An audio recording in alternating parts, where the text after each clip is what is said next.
సమయంలో వాక్య పఠనంగా మేలు గారి తాకట్టు నుంచి మరి బైబిల్ చదువుతూ పాస్ గారి సాక్షి కోరుతున్నాను.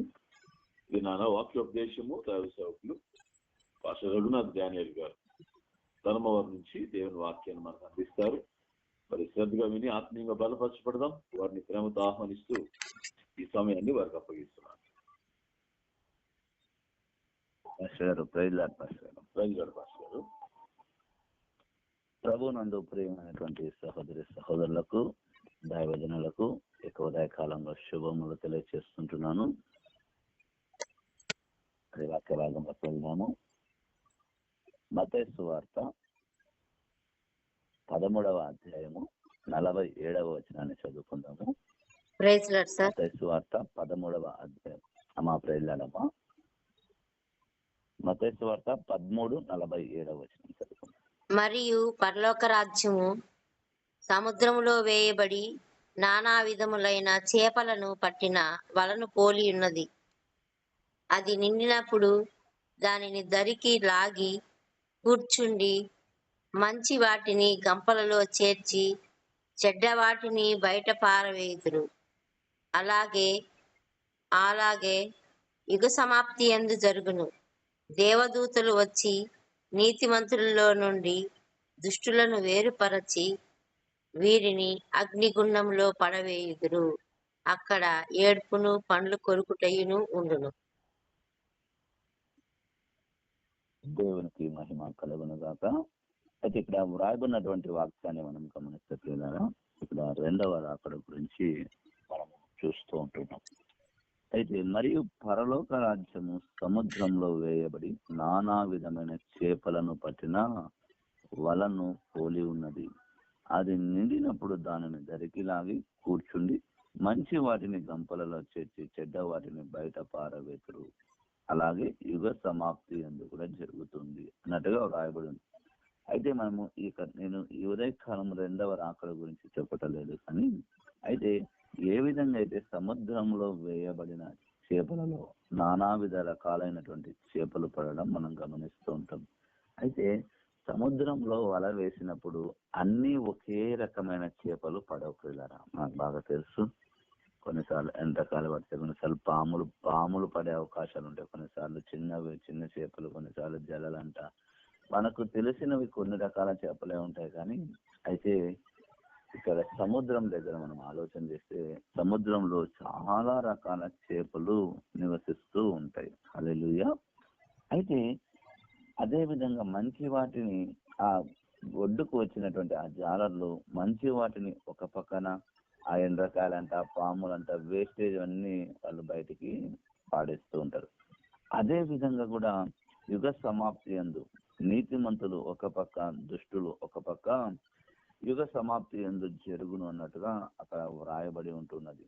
అయితే ఈ ఉదయకాలంలో మనము ధ్యానించవలసినటువంటి ఒక మాట ఏంటి అంటే, చేపలను పట్టిన వలను పోలి ఉన్నది.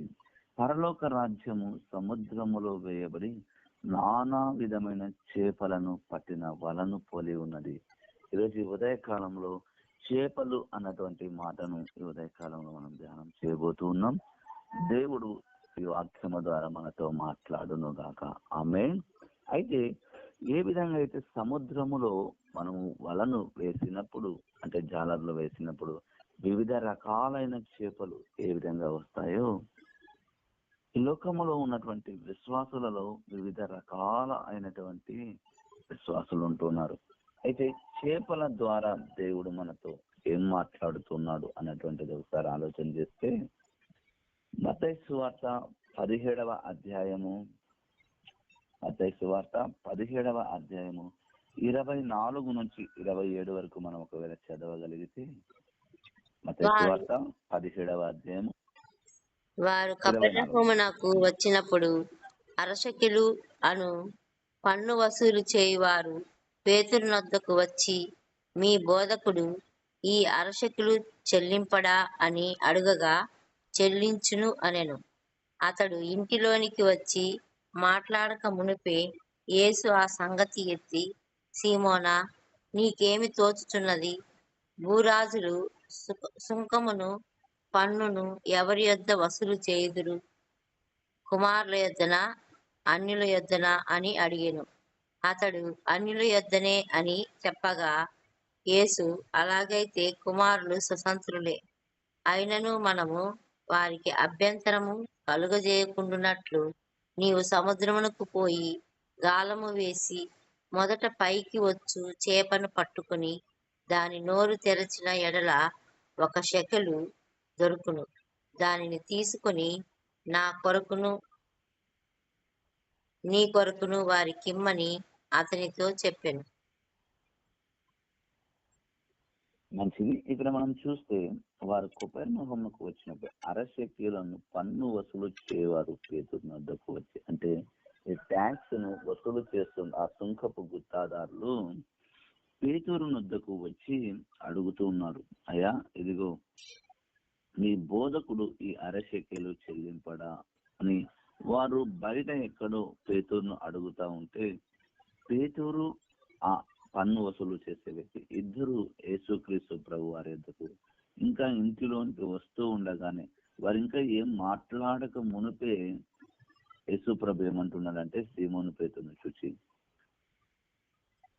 ఆ సంగతి ఎత్తి, సీమోన నీకేమి తోచుతున్నది? భూరాజులు సుంకమును పన్నులు ఎవరి యొద్ద వసూలు చేదురు? కుమారుల యొద్దన, అన్యుల యొద్దన? అయితే ఆయన అడుగుతూ ఆయన అంటున్నాడు అన్యుల యొద్దనే అని చెప్పినప్పటికీ యేసు అంటున్నాడు, అలాగైతే కుమారులు స్వతంత్రులే, అయినను మనం వారికి అభ్యంతరము కలుగ చేయకున్నట్లు నీవు సముద్రమునకు పోయి గాలము వేసి మొదట పైకి వచ్చి చేపను పట్టుకొని దాని నోరు తెరిచిన ఎడల 1 షెకెలు దొరుకును. దానిని తీసుకుని నా కొరకును నీ కొరకును వారికి ఉందని అతనితో చెప్పాను. ఇక్కడ ప్రభువుల వారు అంటున్నారు సీమోను పేతురుతో, నీవు సముద్రమునకు పోయి ఒక గాలము వేసి మొదట పైకి వచ్చే చేప ఇక నోటిలో 1/2 షెకెలు ఉంటుంది, దానిని తీసుకొని నీ నిమిత్తము నా నిమిత్తము పన్ను చెల్లించము అని ప్రభుల వారు చెప్తూ ఉన్నారు ప్రియులారా. అయితే ఇక్కడ మనం గమనించాల్సిన మాట ఏంటి అంటే, మన యొక్క జీవితంలో మరి మనం కూడా చాలా సార్లు చేపలు తెచ్చుకుంటాం, చేపలు తిన్నటువంటి వారమే. అయితే ఏ రోజు కూడా మనకు ఫలానా చేపలో నుంచి ఫలానా ఒక 100 రూపాయలు, ఒక 500, ఒక 100 రూపాయలు, ఒక రూపాయో 2 రూపాయల డబ్బులు వచ్చినట్టుగా మనం ఎప్పుడు మన జీవితంలో ఎప్పుడు కూడా చూసి ఉండము, ఎరిగి ఉండనటువంటి వారం. అయితే ఇక్కడ గమనించాల్సిన విషయం ఏంటి అంటే, ఎప్పుడైతే సృష్టికర్త అయినటువంటి దేవుడు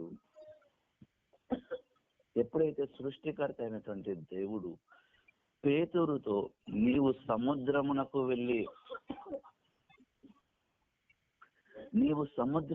వెళ్ళి గాలము వేసి అని ఎప్పుడైతే చెబుతూ ఉన్నాడో, ఆ సృష్టికర్త అయినటువంటి మాటను ఒక చేప విన్నది ప్రియులారా. అయితే ఏంటి ఆ చేపలోకి ఆ 1/2 షెకెలు ఎలా వచ్చింది అన్నటువంటిది మనం ఒకసారి ఆలోచన చేస్తే, పూర్వపు రోజులలో మనం కూడా గమనిస్తూ ఉంటాం, ఎక్కడైనా మనం ప్రయాణాలు చేస్తూ ఉన్నటువంటి సందర్భంలో మామూలుగా హిందువులుగా ఉన్నటువంటి అంటే మామూలుగా చూస్తూ ఉంటే మనము ఈ నీళ్లు మనం ఎక్కడైనా బస్సుల్లో ప్రయాణం చేస్తున్నప్పుడు కానీ ఈ యొక్క బ్రిడ్జీలు అంటే కింద వాటర్ ప్రవహిస్తూ ఉంటే ఇప్పటి రోజుల్లో కూడా కొద్దిమంది నాణ్యాలను నీటిలోకి వేస్తూ ఉండడం ఒకవేళ బహుశా చాలా మందికి తెలిసి ఉంటుంది. అయితే పాత రోజులలో పూర్వపు దినములలో ఎలాగుండేటంటే రాగి నాణ్యాలు, ఆ రాగి నాణ్యాలను నీళ్ళల్లోకి వేసేవాళ్ళు. ఎందుకు వేసేవాళ్ళు అంటే ఆ రాగి నాణ్యము ద్వారా నీళ్లు పరిశుద్ధపరచబడతాయన్న ఒక ఉద్దేశముతో చాలా మంది పూర్వపు దినములలో కొద్దిమంది అలా నాణ్యాలను నీటిలోనికి వేసేవాళ్ళ పిల్లల. దానిని ఇప్పుడు కూడా మనం చూస్తూ ఉంటాం. అప్పటి కాలంలో రాగి నాణ్యాల ద్వారా నీటిని శుద్ధపరచబడుతున్న ఒక సామెత ద్వారా అలాగే వేసేవాళ్ళు. అయితే ఈ రోజుల్లో ఈ సిల్వర్ నాణ్యాలు కూడా వేస్తూ ఉన్నారు. అయితే అది మనకు అవసరం లేదు. కానీ అయితే అలాగా వేయబడినటువంటి కాలములో అలాగా ఉన్నటువంటి సందర్భంలో ఎప్పుడైతే యేసుక్రీస్తు ప్రభుల వారు సృష్టికర్త అయినటువంటి దేవుడు పేతురికి చెప్పడం మొదలు పెట్టాడో, ఒక చేప సృష్టికర్త యొక్క మాటను విన్నది ప్రియులారా. ప్రభుల వారు పేతురుతో చెబుతూ ఉన్నాడు, నీవు సముద్రమునకు వెళ్ళి గాలము వేయబడినప్పుడు మొదట నీ గాలమునకు వచ్చిన చేప యొక్క నోటిలో ఒక అరశకేలు ఉంటుందని. ఎప్పుడైతే విన్నదో ఈ చేప, ఆ చేప ఇంకా పేతురు సముద్రము యుద్ధకు రాక మునిపే ఏం చేసింది అంటే, ఆ చేప ఆ సముద్రములో ఎక్కడ నాణ్యం ఉన్నదా అని వెతుకుతూ ఉన్నది. ఆ సముద్రంలో ఉన్న ఒక చేప దేవుని యొక్క మాటకు విధేయత చూపించి, అరే దేవుడు చెప్పాడు, ఇదిగో పేతురు వచ్చి గాలము వేసే లోపల నేను ఆ నాణ్యాన్ని వెతకాల అని ఆ సముద్రంలో వెతుకుతూ ఉంది. వెతికి ఆ నాణ్యాన్ని పట్టుకొని నోటిలో ఆ చేప ఎక్కడికి వచ్చింది అంటే, ఎప్పుడైతే పేతురు గాలమును వేయగానే ఆ గాలానికి తన్ను తానుగా వచ్చి ఆ గాలానికి చిక్కుకుంది ప్రియులారా. ఇక్కడ మనం గమనించాల్సిన విషయం ఏంటంటే, ఆ చేపకు తెలుసు ఆ రోజు తన ప్రాణం పోతుందని. ఆ చేపకు తెలుసు ఆ దినమునని చివరి దినం అని దానికి తెలుసు. ఎందుకంటే చిన్నతనము నుంచి చేపలు పడుతూ ఉన్నటువంటి పేతురు, ఎవరైనా చేపలు పట్టే వాళ్ళు ఒక చేప దొరికితే దానిని ఎవరు కూడా నీటిలోనికి వదిలిపెట్టరు. ఫ్రైకో లేదో ఏదో ఒక దానికి ఆహారంగా భుజించడానికి ఆ చేపను తీసుకొని వెళ్తూ ఉంటారు చాలా మంది. అయితే పేతురు గాలానికి చిక్కుకున్నటువంటి చేపను తిరిగి పేతురు ఒకవేళ నీళ్ళల్లో విడిచిపెడతాడన్న గ్యారంటీ ఆ చేపకున్నదా? దానికంత గ్యారంటీ లేదు ప్రియులారా.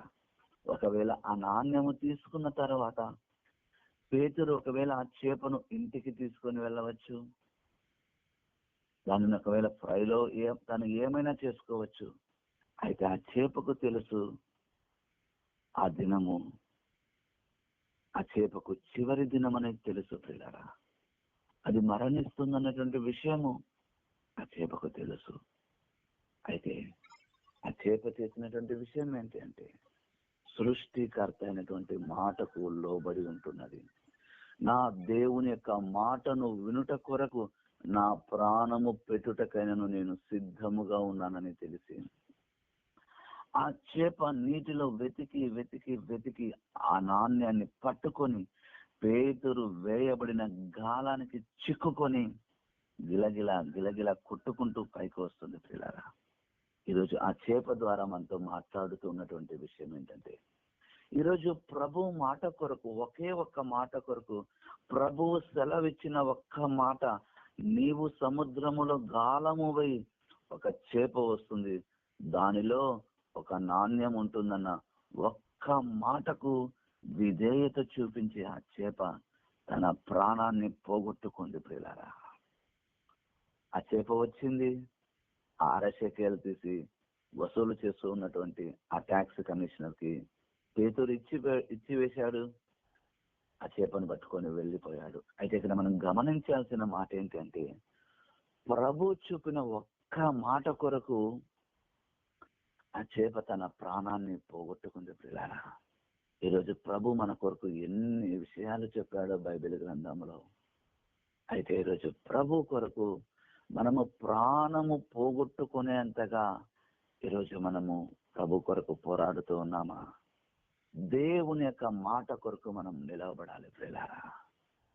దేవుని మాట కొరకు ఈరోజు ప్రభు ప్రతిరోజు ఈ మొబైల్ కాన్ఫరెన్స్ ద్వారా కావచ్చు, లేదంటే మన సంఘాలలో కావచ్చు, ప్రతి దైవజనుని ద్వారా కావచ్చు, ఇదిగో వాక్యము ద్వారా, దేవుడు దర్శనముల ద్వారా, కళల ద్వారా మనతో ఎన్నో విషయాలు మాట్లాడుతూ ఉంటే కూడా ఈరోజు ప్రభువు మాట కొరకు మనము కొద్ది మంది నిలబడుతూ ఉన్నాం. కొద్ది మంది నిలవబడలేకపోతూ ఉన్నాం.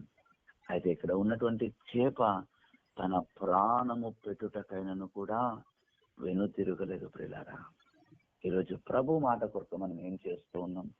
ఆ చేపకు తెలుసు తన ప్రాణం పోతుందని, అయితే వెనుతిరగలేదు ప్రియులారా. ఈరోజు మనము భయపడుతూ జీవిస్తూ ఉన్నామేమో.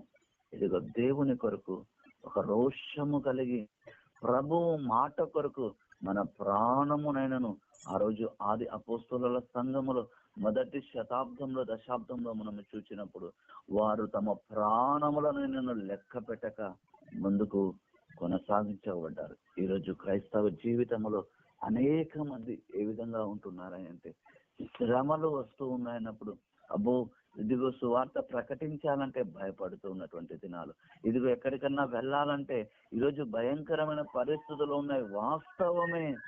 అయినప్పటికీ కూడా దేవుని మాటను మనము చూడాలి ప్రియులారా. మనము చూస్తే ఈ నీటిలో ప్రవహిస్తూ చేపలు 2 రకాలుగా ఉంటాయి ప్రియులారా. ఒకటి జీవము కలిగిన చేపలు, 2 చనిపోయిన చేపలు. మనకు బాగా తెలుసు ఈ చనిపోయిన చేపలు ఎలా ఉంటాయంటే, నీరు ప్రవహిస్తూ ఉంటే ఆ నీటిలో చనిపోయిన చేపలు ఎలా ఉంటాయంటే నీటిలో కొట్టుకొని పోతూ ఉంటాయి. అయితే ఈరోజు విశ్వాసులు కూడా జీవము లేనటువంటి వారుగా ఉంటూ ఎలా గాలి వీస్తే అలాగా, ఒకరోజు ఇలాగా ఒకరోజు అలాగా వాతావరణానికి పరిస్థితులకు తగ్గట్టుగా మారిపోతూ ఉన్నటువంటి విశ్వాసులు. అయితే చనిపోయిన చేపలు నీటిలో కొట్టుకొని పోతాయి, కానీ అయితే జీవము కలిగిన చేప ఏం చేస్తుందయ్యా అంటే నీరు ప్రవహిస్తూ ఉంటే ఆ ప్రవాహానికి ఎదురుగా వెళ్తుంది ప్రియులారా.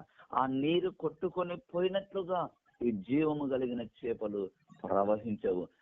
ఒకవైపుగా నీరు ప్రవహిస్తూ ఉంటే దానికి ఆపోజిట్ డైరెక్షన్ లో, దానికి వ్యతిరేకంగా, ఆ నీటి ప్రవాహానికి వ్యతిరేకముగా జీవము కలిగిన చేపలు ముందుకు కొనసాగుతూ ఉంటాయి.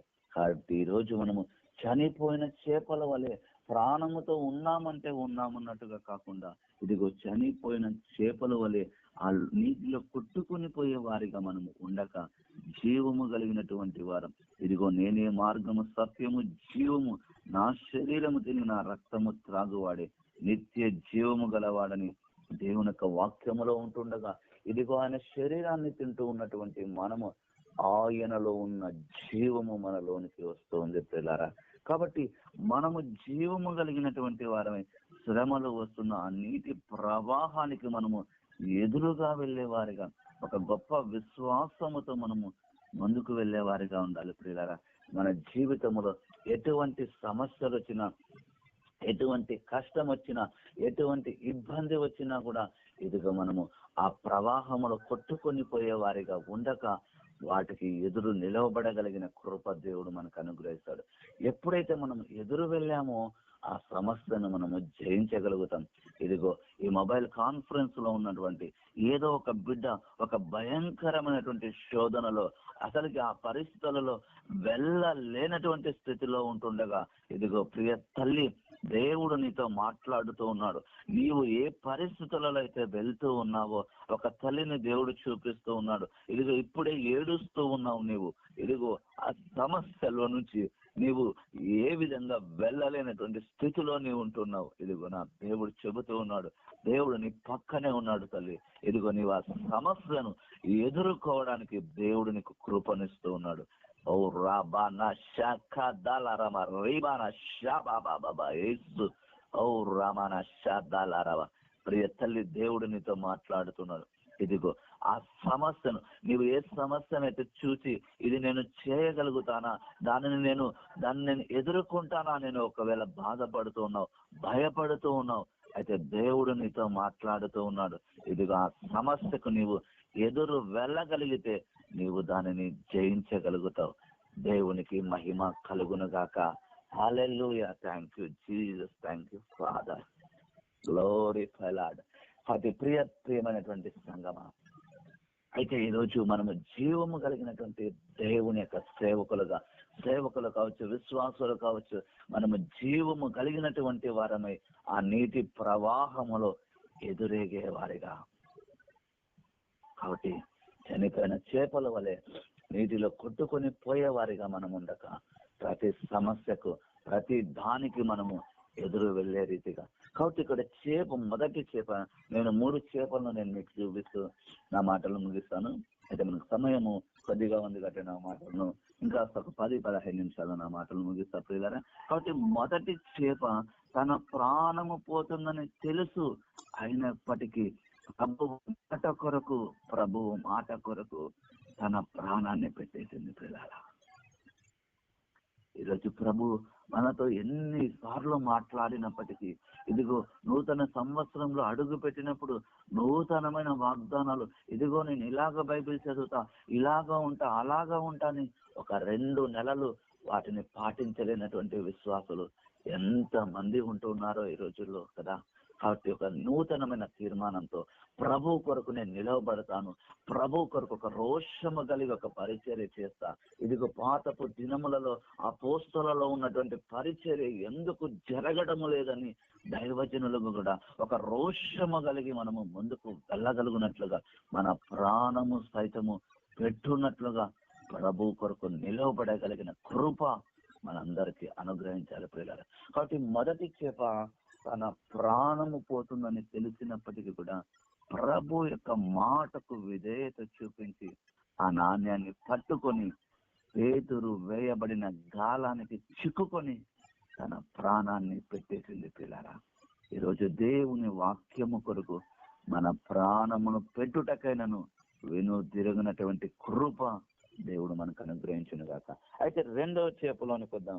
తర్వాత 2వ చేపను మనం చూసినప్పుడు యోనా గ్రంథంలో మనం ఒకసారి ఆలోచన చేసే పిల్లరా. యోనా గ్రంథము మొదటి అధ్యాయం 17వ వచనాన్ని మనం ఒకసారి చదవగలిగితే, యోనా గ్రంథం మొదటి అధ్యాయం 17వ వచనం. గొప్ప మత్స్యము ఒకటి యోనాను మింగవలనని యెహోవా నియమించి ఉండగా, యోనా 3 దినములు ఆ మత్స్యము యొక్క కడుపులో ఉండెను. చాలమ్మా, దేవునికి వందనాలు. అయితే ఈ విషయం మనకు చాలా సార్లు మనం విన్నటువంటి విషయమే ప్రియులారా. అయితే దేవుని యొక్క వాక్కు మనం మొదటి వచనంలో కూడా చూస్తే, అమితై కుమారుడైన యోనాకు ప్రత్యక్షమై ఇలాగూ సెలవిచ్చును. అయితే దేవుని యొక్క వాక్కు ఈ యోనా దగ్గరికి ఏమని సెలవిచ్చిందంటే, నినవే పట్టణస్థుల దోషము నా దృష్టికి ఘోరమాయను. ఇదిగో నినవే పట్టణస్థుల బహు ఘోరముగా ఉంటూ ఉన్నటువంటి స్థితిలో ప్రవక్త అయినటువంటి యోనాకు దేవుని యొక్క వాక్కు సెలవై, ఇదిగో నీవు నినవే పట్టణస్థునికి వెళ్ళి వారికి మారు మనసు కలుగునట్లుగా నీవు ప్రకటింపమని చెప్పినప్పుడు, అయితే నినవేకు వెళ్ళవలసినటువంటి యోనా ఎక్కడికి వెళ్తున్నాడా అంటే తర్షీషుకు పట్టణానికి పారిపోతూ ఉన్నాడు పిల్లారా. ఈ విషయం మనము చాలా సార్లు గమనించాం, చాలా సార్లు విన్నటువంటి వాక్యమే. అయినప్పటికీ నినవే పట్టణానికి పోవలసినటువంటి ఈ యోనా ఎప్పుడైతే తర్షీషు పట్టణానికి వెళ్ళినప్పుడు మనకు తెలుసు, అక్కడ అలాగే కిందికి చదువుకుంటూ వెళ్ళినప్పుడు అక్కడ ఒక గొప్ప తుఫాను 4వ వచనంలో చూస్తే, అయితే యెహోవా సముద్రము మీద గొప్ప గాలి పుట్టింపగా సముద్రమందు గొప్ప తుఫాను రేగి ఓడ బద్దలైపోగతి వచ్చెను. ఆ యొక్క తుఫాను వలన భయంకరమైన పరిస్థితి, ఓడ బద్దలైపోతున్నటువంటి సమయంలో వారు ఆ ఓడలో ఉన్న వస్తువులన్నిటిని కూడా ఆ యొక్క నీటిలో వేయడం మనం చూస్తూ ఉన్నాం. అయితే ఈ యొక్క యోనా దిగువ భాగంలో ఏం చేస్తుందంటే మనకు తెలుసు 6వ వచనంలో, అతను నిద్రపోతూ ఉన్నాడంట. అప్పుడు ఓడ నాయకుడు వచ్చి అతని యుద్ధకు వచ్చి, ఓ ఈ నిద్రపోతా, నీకేమి వచ్చినది, నీవు లేచి నీ దేవుణ్ణి ప్రార్థించుమని. ఒక అవిశ్వాసైనటువంటి వ్యక్తి ఆ యొక్క సేవకుడు ప్రవక్త దగ్గరకు వచ్చి అంటున్నాడు, ఓ ఈ నిద్రపోతా అని. ఈరోజు చాలా మంది నిద్రపోతూ ఉండవచ్చు. అయితే నేను దాని గురించి మీకు చెప్పట్లేదు, కానీ అయితే మనము నిద్రను తెగించాలి, నిద్రను జయించాలి అన్నటువంటి మాటను మాత్రం నేను చెబుతున్నా. అయితే మనకు ఇంకా ముందుకు వెళ్దాం. అయితే ఆ వ్యక్తిని ఆ సముద్రం, ఆ అలలు, గొప్ప అలలు, తుఫాను చెలరేగినప్పుడు వారు ఏమి చేసినా కూడా అది నిమ్మలించలేదు. అయితే యోనా దానిని గ్రహించి ఆ ప్రజలతో, ఆ ఓడలో ఉన్నటువంటి వారితో చెబుతున్నాడు, అయ్యా ఇదిగో ఇది రావడానికి నేనే కారకుణ్ణి, కాబట్టి నన్ను వెట్టి ఈ నీటిలో పారవేయండి, అప్పుడు ఈ తుఫాను మీకు నిమ్మలపరుస్తుందని చెప్పినప్పుడు అప్పుడు వెంటనే వాళ్ళు ఆ యొక్క నీటిలోనికి యోనాను వేయడం మనకు తెలిసినటువంటి విషయమే ప్రియులారా. అయితే ఎప్పుడైతే యోనా నీటిలోకి వేయగానే అక్కడ రాయబడినటువంటి మాట 17వ వచనంలో, గొప్ప మత్స్యము ఒకటి యోనాను మృంగవలెనని యెహోవా నియమించి ఉండగా. హల్లెలూయా. ఈ చేపను, ఈ గొప్ప మత్స్యమును యెహోవా దేవుడు నియమించి ఉన్నాడంట. ఎప్పుడైతే యోనాను నీటిలోకి వేయగానే, అతడు నీటిలోకి వేయగానే ఒక మత్స్యము వచ్చి అతను మృంగి వేసిందంట ప్రియులారా. అతనిని మృంగి వేసి మనం అక్కడ చూస్తే 3 దినములు ఆ మత్స్యపు యొక్క కడుపులో ఉండెను. యోనాను వెంటనే నీటిలోకి వేయగానే ఒక మత్స్యము, గొప్ప మత్స్యము 3 దినములు యోనాను కడుపులో అలాగే దాచిపెట్టుకున్నాడు. అయితే మనకు తెలుసు, ఈ యొక్క నీటి ఆ కడుపులో ఉన్నటువంటి యోన మనం 2వ అధ్యాయము 9వ వచనం నుంచి కూడా మనం ఒకసారి చదవగలిగితే, కృతజ్ఞతాస్తుతులు చెల్లించి యోనా 2:9. కృతజ్ఞతాస్తుతులు చెల్లించి నేను నీకు బలులు అర్పింతును. నేను మ్రొక్కుకొని నా మ్రొక్కుబడులను చెల్లింపక మానను. యెహోవా యొద్ద నీ రక్షణ దొరుకును అని ప్రార్థించెను. అంతలో యెహోవా మత్స్యానికి అంతలో ఆజ్ఞ యెహోవా ఇయ్యగా అది మత్స్యమునకు యోనాను ఆజ్ఞయగా నేల అది మీద యోనాను నేల మీద కక్కివేసెను. కక్కివేసింది. అయితే మనం గమనించాల్సిన విషయం ఏంటంటే ప్రియులారా, ఎప్పుడైతే ఈ యోన ఆ చేప ఎప్పుడైతే యోనాను మరింగి వేసిందో, ఆ చేప కడుపులో నుంచి ప్రార్థన చేస్తున్నాడు. 7వ వచనంలో నుంచి కూడా మనం చూస్తే, అయ్యా ఇదిగో ఈ యొక్క సముద్రపు యొక్క ఈ యొక్క నాచు నన్ను పట్టుకొని ఉన్నదని ఆయన దానిని తెలుసుకొని ఆ కడుపులో నుంచి ప్రార్థన చేస్తూ ఉన్నాడు ప్రియులారా. 3 దినములు ఆ యొక్క చేప కడుపులోనే యోనా ఉన్నట్టుగా వాక్యంలో రాయబడి ఉంది. ఇక్కడ మనం గమనించాల్సిన విషయం ఏంటంటే, ఆ 3 దినములు కూడా ఆ చేప ఏమీ కూడా తినలేదు ప్రియులారా. ఒకవేళ దేవుని యొక్క ప్రవక్త తన కడుపులో ఉన్నప్పుడు అది ఒక గొప్ప మత్స్యము అంటే యోనాను మృంగి కూడా యోనాకు ఎటువంటి హాని కూడా లేనటువంటి అంత విస్తారమైనటువంటి ఆ యొక్క శరీరాన్ని కలిగినటువంటి చేప. అయితే 3 దినములు కూడా అది ఉపవాసముతో ఉన్నదని నేను చెబుతున్నా. ఎందుకంటే అది ఏమీ కూడా తినలేదు. ఎందుకంటే ఒకవేళ ఏదైనా ఆహారాన్ని అది భుజిస్తే కడుపు లోపల ఉన్నటువంటి యోనాకు, ప్రవక్త అయిన యోనాకు ఏదైనా హాని జరుగుతుందేమన్న ఉద్దేశంతో అది ఏమీ తినుకోకుండా అలాగే ఉండిపోయింది ప్రియులారా. ఎప్పుడైతే యోనా ప్రార్థన చేసిన వెంటనే అది తిరిగి అది ఒడ్డున కక్కి వేసినటువంటి మాట మనం 2వ అధ్యాయం 10వ వచనం ఇందాక చదువుకున్నాం. అయితే మనం ప్రార్థన చేసిన వెంటనే యోనా ఆ చేప నేలకు కక్కి వేసింది. వాస్తవమే. మరి ఆ యొక్క యోనా బయటికి వచ్చి ఆ యొక్క నినవే పట్టణానికి వెళ్ళి ఇదిగో పట్టణస్తులకు ఆయన ప్రకటించినప్పుడు రాజులు సైతం గోనెకొని బూడిద చల్లుకొని వారందరూ కూడా మారు మనసు పొందినట్లుగా మనం 3వ అధ్యాయంలో మనం చూస్తాం ప్రియులారా. అయితే ఈ చేప విషయానికి వస్తే 3 దినములు ప్రభు యొక్క మాట కొరకు ఉపవాసం ఉన్నదంట ప్రియులారా. ఈరోజు మన జీవితాలలో ఉపవాసం అన్నటువంటిది కూడా చాలా ప్రాముఖ్యం ప్రియులారా. చాలా మంది ఉపవాసం ఉండలేకపోతూ ఉన్నారు. చాలా మంది ఉపవాసంలో ఉండలేకపోతున్నారు. ఇదిగో ప్రభుల వారు ఒక చోట ఆ పరిసయ్యుల శిష్యులు వచ్చేసి యేసు ప్రభుని అడుగుతున్నారు, అయ్యా ఇదిగో యోహాను శిష్యులు, అయ్యా పరిసయ్యుల శిష్యులైనటువంటి మేము ఉపవాసం ఉంటున్నాం కానీ నీ శిష్యులు ఎందుకు ఉపవాసం ఉండడం లేదు అంటే, ప్రభువుల వారు అక్కడ ఒక మాట చెప్పారు ప్రియులారా.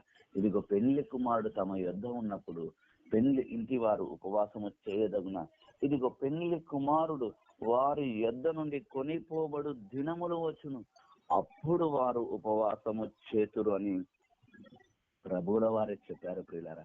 ఈరోజు ఉపవాసం అన్నటువంటిది మన జీవితానికి ఒక గొప్ప, మన ఆత్మీయ జీవితంలో ఎదుగుటకు, మన ప్రార్థన జీవితాలు ఎదుగుటకు, మన ఆత్మీయ జీవితంలో ఎదుగుటకు ఒక ఉపవాసం అన్నటువంటిది చాలా ప్రాముఖ్యం ప్రియులారా.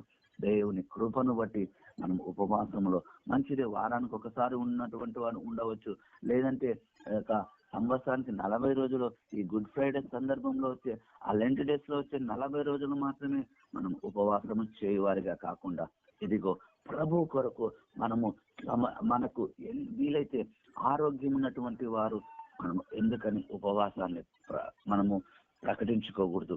ఇదిగో ఒక నూతనమైన సంవత్సరంలో అడుగు పెట్టినటువంటి మనము ప్రభు పరిచర్య కొరకు ఇదిగో మనం చూస్తూ ఉన్నాం ప్రియులారా.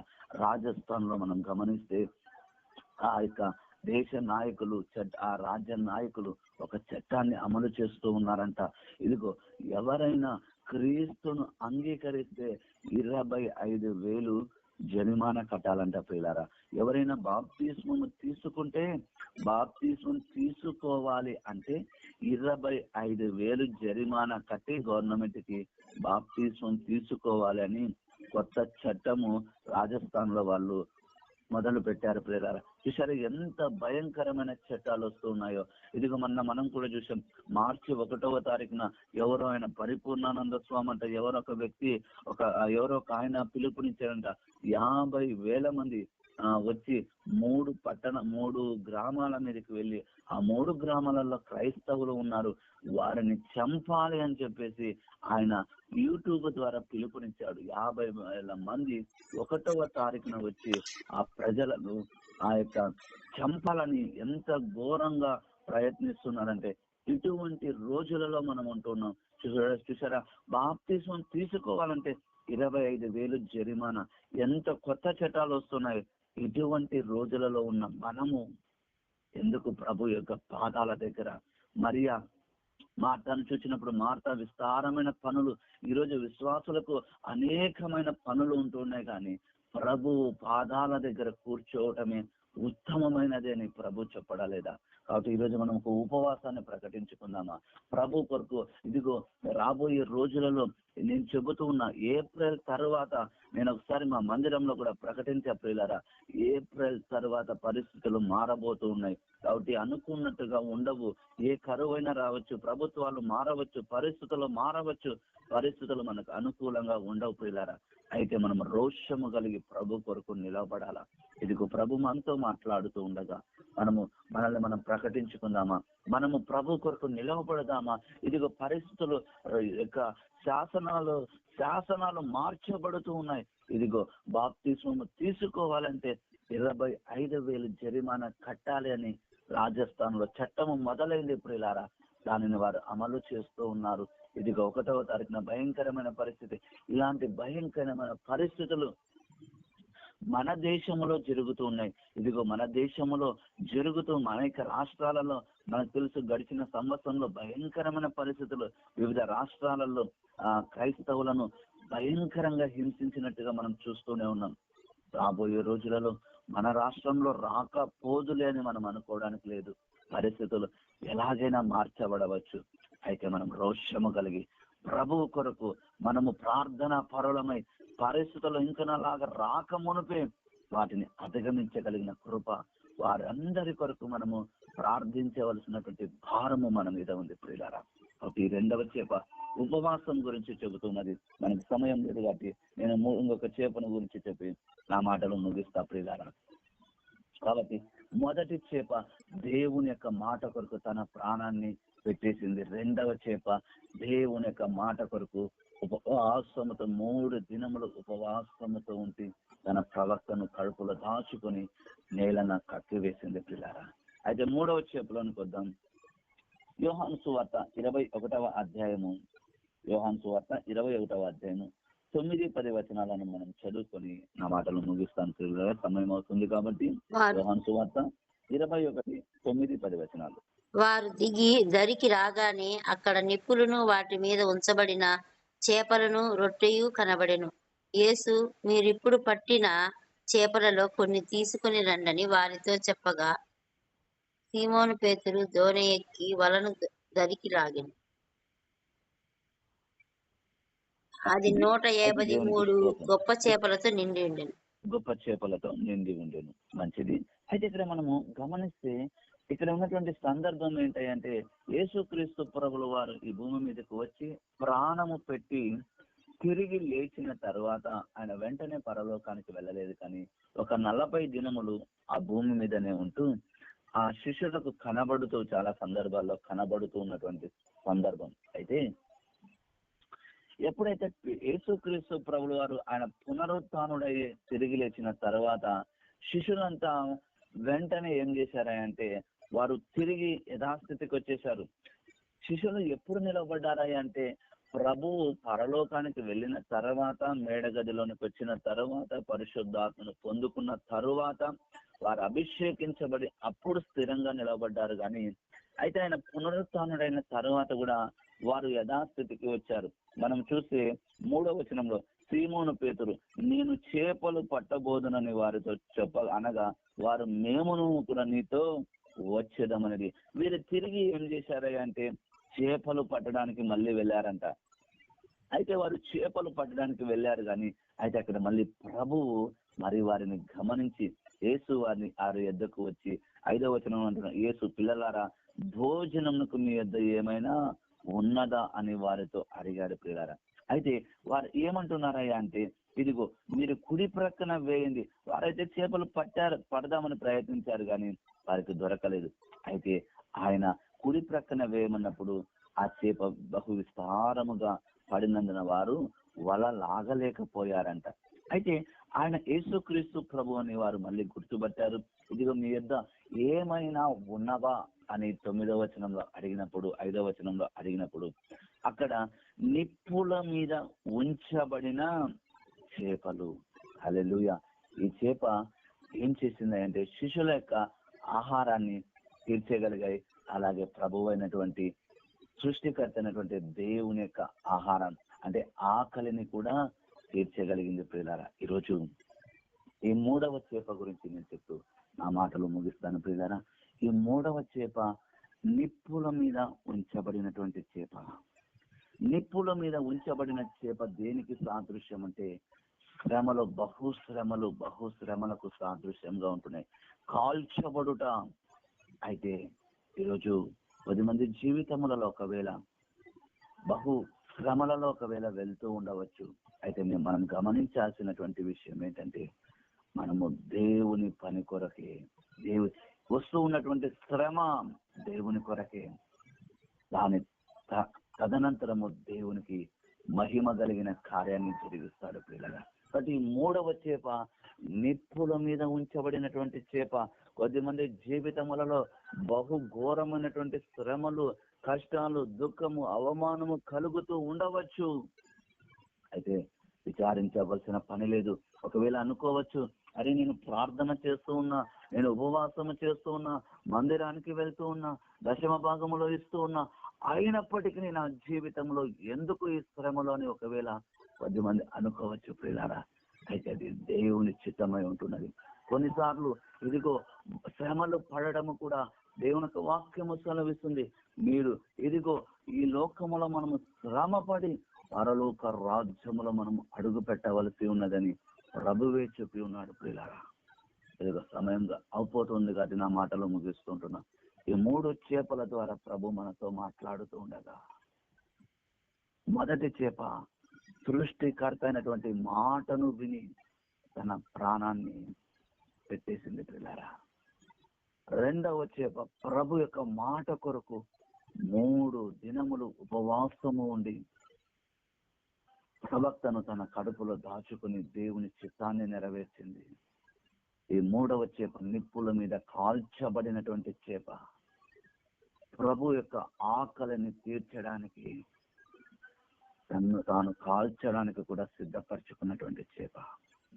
ఈరోజు ఈ చేపల ద్వారా ప్రభు మనతో మాట్లాడుతూ ఉండగా ప్రభు మాట కొరకు మన ప్రాణాన్ని పెట్టడానికే నేను ఇదిగో ఉపవాసము ఉంటూ దేవుని ఆకలిని తీర్చుటకు, ఇదిగో ఆయన సృష్టికర్త అయినటువంటి ఆయన కల్వరి శిలువలో అంటున్నాడు, ఇదిగో నేను దప్పికొనుచున్నానని. ఆయన దప్పిక ఏంటయ్యా అంటే ఇదిగో నశించిపోతున్న ఆత్మలను మనము ఆయన యుద్ధకు తేగలిగితే లోకంలో అనేక మంది నశించిపోతున్నారు. ప్రియులారా ఆ నశించిపోతున్న ఆత్మలను ఆయన యుద్ధకు నడిపించుటే ఆయన యొక్క ఆకలి, ఆయన యొక్క దాహం. ప్రియులారా మనకు తెలుసు యోహాను సువార్త 4వ అధ్యాయంలో సమరయ స్త్రీ దగ్గర కూడా ఆ శిష్యులు భోజనం తేవడానికి ఊరిలోనికి వెళ్ళినప్పుడు ఆయన శిష్యులతో తిరిగి అంటున్నాడు, నా యుద్ధ ఇంకొక తండ్రి యొక్క చిత్తము నెరవేర్చుటయే నాకు ఆహారమై ఉన్నది. కాబట్టి దేవుని యొక్క చిత్తము నెరవేర్చుటయే ఆయన ఆకలి, ఆయన దప్పిక. ప్రియులారా, ఈరోజు తండ్రి యొక్క దాహాన్ని, తండ్రి యొక్క ఆకలిని మనము తీర్చగలిగే వారిగా ఉండాలని ప్రభు పేట తెలియచేస్తూ నా మాటలను ముగిస్తుంటున్నాను. దేవుడు ఈ మాటలను దీవించి ఆశీర్వించి ఫలింపదయచేయును గాక. ఆమేన్. ఆమేన్. మంచి చక్కని దైవ సందేశాన్ని అందించిన దేవుని సేవకులు రఘునాథ్ జానల్ గారికి ప్రభునామములో వందనాలు తెలియజేస్తున్నాను.